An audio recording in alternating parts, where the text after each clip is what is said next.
पहली और प्रमुख खबर आपको बता दें कि अब फोन पर आने वाले अनजान कॉल से आपको डरने की बिल्कुल भी कोई जरूरत नहीं है, क्योंकि अब हर अनजान नंबर की असलियत अपने आप खुल जाएगी आपके मोबाइल स्क्रीन पर।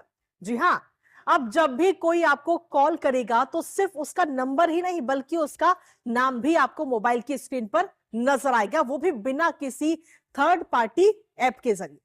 यानी अब आपको ट्रू कॉलर या उसके जैसे अन्य ऐप की मदद लिए बिना ही कॉलर का नाम आपके सामने होगा आपके मोबाइल स्क्रीन पर। और यह नया कदम उठाया गया है TRAI और दूरसंचार विभाग यानी DOT की तरफ से, जिसका मकसद है कॉल फ्रॉड और स्कैम कॉल्स को रोकना। अब सामने वाले को वही नाम स्क्रीन पे दिखेगा जो उसने सिम लेते वक्त अपने आईडी में प्रूफ दिया था। आपको यह भी बता दें कि यह सुविधा सभी मोबाइल यूजर्स के लिए डिफॉल्ट रूप में एक्टिव की जाएगी। हालांकि अगर कोई यूजर ये सेवा नहीं लेना चाहता तो वो इसे डीएक्टिवेट भी करा सकता है।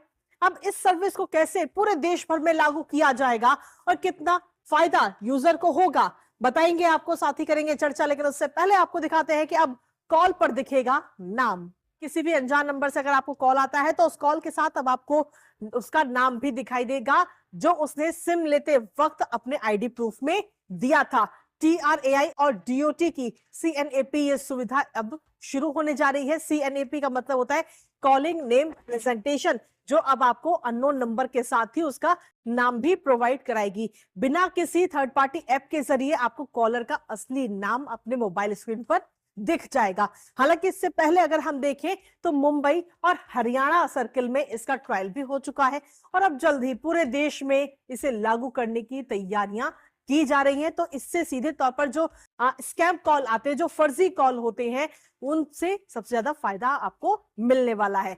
तो और इसके साथ ही और क्या कुछ फायदा आपको सीधे तौर पर मिलेगा, एक नजर उस पर भी डाल लेते हैं। अगर हम देखें तो जो स्पैम कॉल आपके फोन पर आती हैं, जिसमें कई बार आपको फंसाया जाता है, उन कॉल से आप बच पाएंगे। धोखाधड़ी वाली जो कॉल होती है उन पर रोक लग जाएगी। अनजान कॉलर की पहचान आप कर पाएंगे क्योंकि जब उसका अनजान नंबर के साथ आप उसका नाम भी स्क्रीन पर आपको दिखाई देगा और ये नाम भी बिना किसी और एप्लीकेशन को डाउनलोड करे ही, बिना किसी उसके, आपको ये नाम स्क्रीन पर दिख जाएगा। और वो नाम वही होगा जब उसने वो सिम कार्ड लेते वक्त अपनी आईडी प्रूफ में दिया होगा, वही नाम आपको स्क्रीन पे नजर आएगा। हालांकि जो यूजर है जो मोबाइल फोन का यूज कर रहा है वो अगर चाहे तो इस सुविधा को बंद भी कर सकता है, इस सुविधा को डीएक्टिव भी कर सकता है, ये उसके पास में ऑप्शन रहेगा।